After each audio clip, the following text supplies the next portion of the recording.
Well, Yins really wanted me to come to Pittsburgh, so let's do it.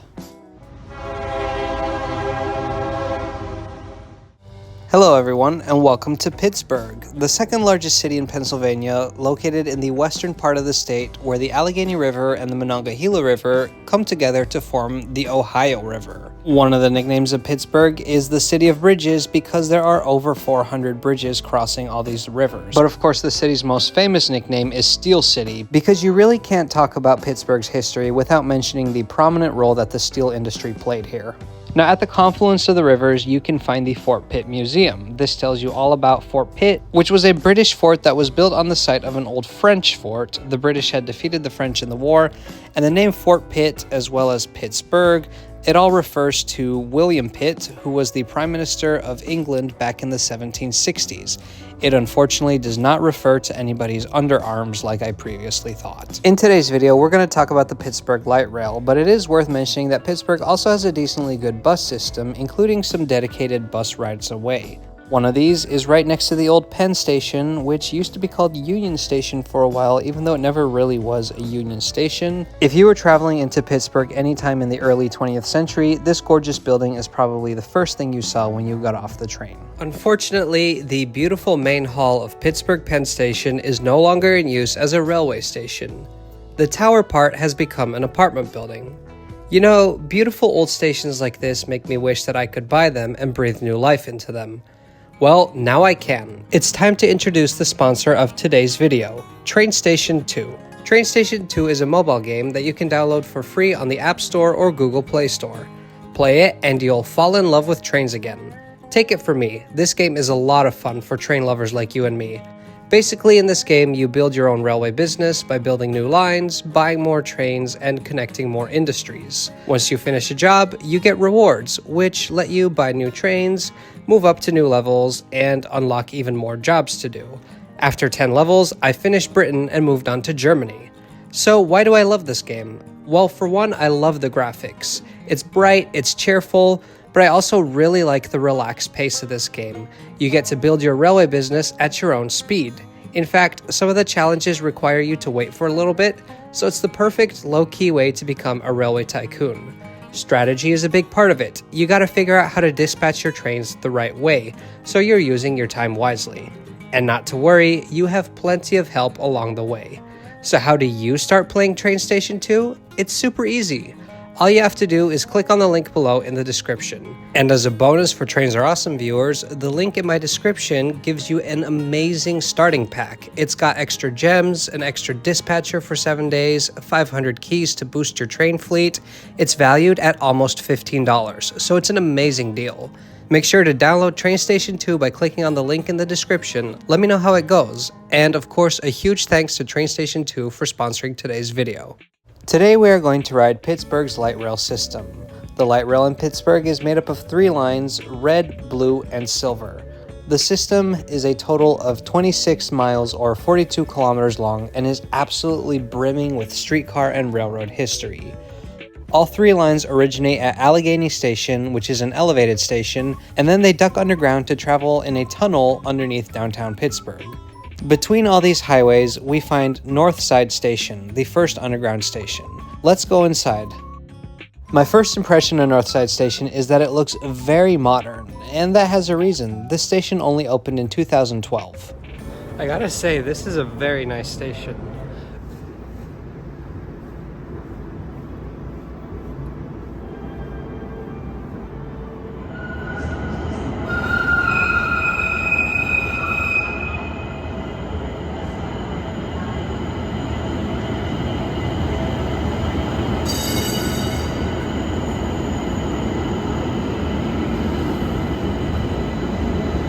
The Pittsburgh Light Rail currently sees 2 different types of vehicles. You have the Siemens SD400s, which were built in the 1980s, as well as some CAF LRVs that were built in the early 2000s. Most of the vehicles in this video will be the Siemens vehicles, but one way to tell the difference is that the Siemens vehicles have one set of headlights in the middle of the front, whereas the CAF vehicles have headlights on the sides.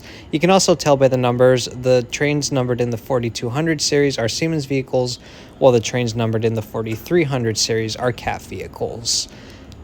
Now obviously underground here the vehicles are running on their own dedicated right-of-way, but there are a few sections on the system where the vehicles run in mixed traffic in the street. And so at the stations where the vehicles are in their own right-of-way, like these tunnel stations, the platforms are high-level platforms, which allows for level boarding. But at the street-running stations, there are low-level platforms, so most of the doors can only accommodate the high-level platforms, but by the driver there is also a door that has some steps for the low-level platforms. The tunnel we're running through right now opened in 2012 as part of the newest extension to the light rail system. But once we stop at Gateway Station, all of the other infrastructure that we will be using will be much, much older.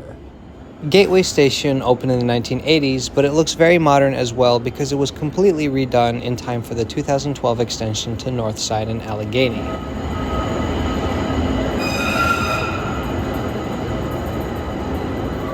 By the way, any rides between Allegheny and First Avenue stations are part of the free fare zone. So if you ride a train between any of these downtown stops, you do not have to pay a fare.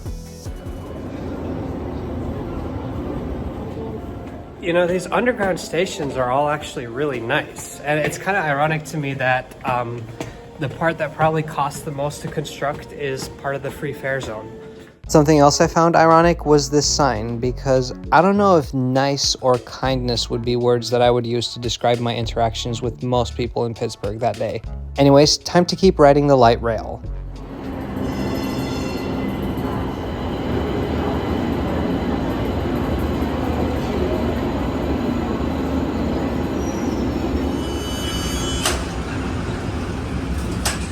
To me, the Pittsburgh Light Rail kind of feels like a combination of St. Louis's Metrolink and the Muni Metro in San Francisco. Why? Not just because the trains are very similar, but because of the way that it incorporates both old streetcar infrastructure and old railroad infrastructure. Just like Muni Metro, Pittsburgh's light rail uses old streetcar infrastructure outside of downtown and then a tunnel downtown.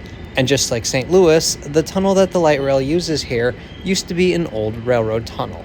So while the previous tunnel that we were in opened in 2012, this current one is much older. It opened in 1865 as part of the Pittsburgh and Steubenville Railroad, a railroad that later became part of the Panhandle route, which was owned by the Pennsylvania Railroad.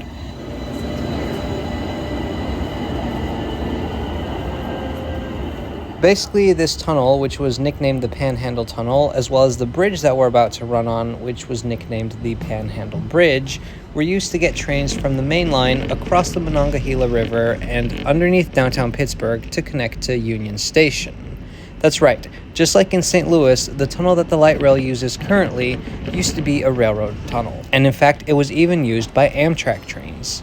However, the tunnel's size was fairly restrictive, and so by the time Conrail owned the tracks, they didn't really see any use for it. At the same time, Pittsburgh's streetcar network, which was once very expansive, had slowly but surely been downgraded until really it was only a skeleton of what once had been. Pittsburgh, just like almost every American city, was a streetcar city. In fact, have you ever heard of the PCC streetcar? This is probably the most successful trolley that was ever built. Almost every city in America and many cities worldwide had PCCs. What does that have to do with Pittsburgh? Well, the very first PCC streetcar to ever enter revenue service back in 1936 was right here in Pittsburgh. Unfortunately, like in so many American cities, the streetcars just couldn't compete with the automobile and highways. Now, for a while, there was this plan to build this automated people mover system known as the Skybus. That didn't work out, and honestly that could be its own video, just the history of that. But thankfully, some people in Pittsburgh did realize the value of maintaining at least some rail-based public transportation. And since the Panhandle Bridge and the Panhandle Tunnel weren't really being used, it was decided to incorporate those into a brand new light rail system. So they ordered new light rail vehicles, went about converting some of the streetcar lines south of the Monongahela River, and in 1985, the whole project was complete. The conversion of the existing streetcar lines was actually completed a little bit before the tunnel was opened, and so the light rail vehicles started running in 1984 alongside the older PCC streetcars. But basically by 1985, once the bridge and tunnel conversion were complete, that was the end of streetcar service in downtown Pittsburgh. From now on, it was light rail that would go underground. road. Now we've arrived at Station Square Station, which, try saying that 10 times fast. A station that almost didn't exist, but then was built anyways. And from here we enter the most fascinating part of the entire Pittsburgh light rail system, and it's another tunnel. This is the Mount Washington Tunnel. It's about 3,500 feet, or a kilometer long, and it changes 200 feet, or 70 meters in elevation. That's a grade of 5.86%. But that's not what makes it interesting. This tunnel is shared by both the Pittsburgh light rail vehicles and the PRT buses. Only light rail and buses may use the tunnel. For several years, there were 2 cities in the United States that had a shared bus and rail tunnel. The other city was Seattle, but in Seattle in 2019, buses stopped using that tunnel. It became exclusively for light rail, which means that Pittsburgh is now the only city to have a shared rail and bus tunnel. The tunnel first opened in 1903, and it was built by Pittsburgh Railways, which was a streetcar service provider in Pittsburgh.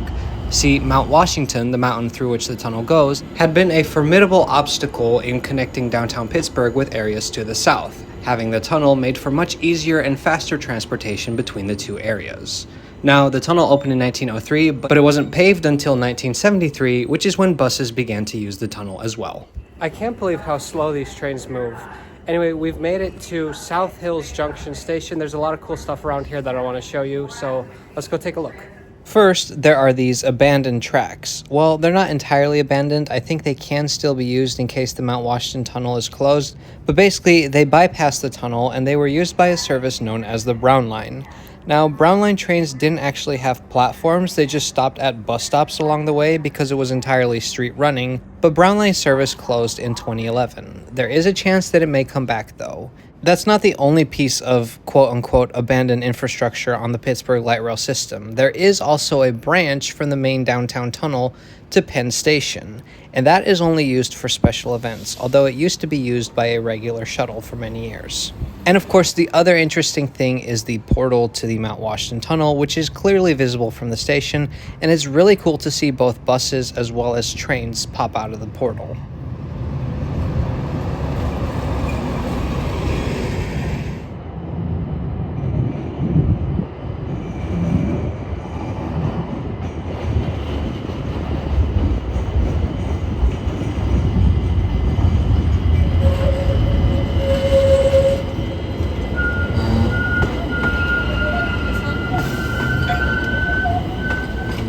And of course, South Hills Junction is where the red line splits from the blue and silver lines. The red line will rejoin blue and silver just after Overbrook Junction Station. Our next stop is Palm Garden. This is a station that we share with the South Busway. The buses that have made their way through the Mount Washington Tunnel then continue onto the South Busway, which is one of Pittsburgh's 2 dedicated bus roads. I think it's really cool that even when we're not in the tunnel, we share our tracks with the buses. But right before Dawn Station, the South Busway splits off from the red line, and now we really are on our own. This is a very hilly, steep, and curvy part of the route, and it's kind of a lot of fun to ride.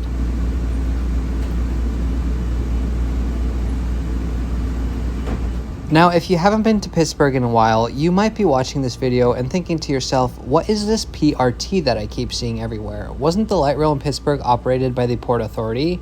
It was, but in 2022, the Port Authority of Allegheny County underwent a name change. It became Pittsburgh Regional Transit because apparently that was a more descriptive, less confusing name. Now, you may be thinking, PRT, doesn't that also stand for Personal Rapid Transit in Morgantown, West Virginia, which is not too far away from here? And yes, it does. That concern was brought up, but PRT leadership insisted that nobody will get the two confused because they're different things. I mean, I guess there are multiple MTAs and like a million metros, so I guess who needs originality anyways, right? But my viewers in Pittsburgh, I made this video especially for you, so I'm curious to hear what you think about the name change. Let me know in the comments below. If you're new here and you like what you see, please consider subscribing to Trains Are Awesome and supporting the channel. You can also find us on Instagram and Patreon. And then the red line enters into a street running section. Here you can really see that this used to be a streetcar line. We get off the first stop after the street running at Potomac Station. Potomac, Downhill Village.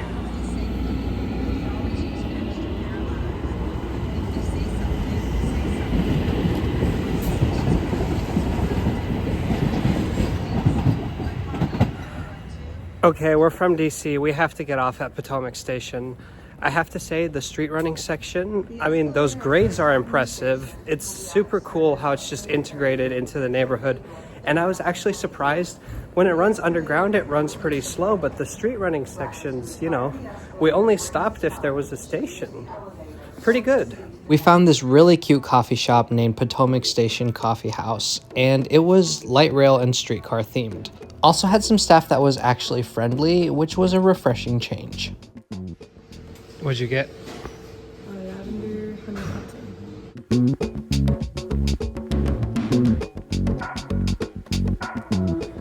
latte. Really cute coffee place, great prices, friendly staff, highly recommend. We're gonna take the red line back now.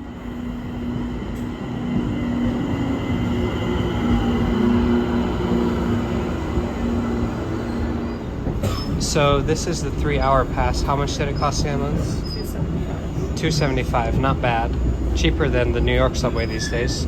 But Lindsay also bought the card, which only costs $1 because you could buy it without loading any fare on it. So these are going in the collection.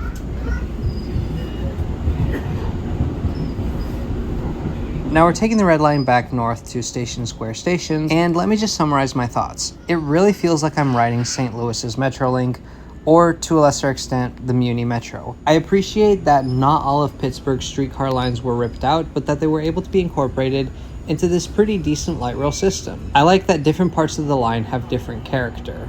I do hope that like the Brown Line and the branch to Penn Station are one day permanently reopened, and any future expansion would be really exciting to see as well.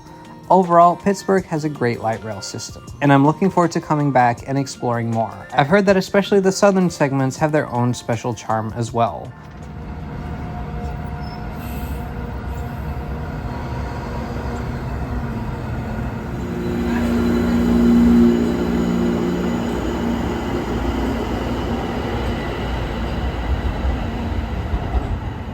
Beginning Friday, July 21st at 8 p.m. through Monday, July 23rd. We rode the pretzel trolley.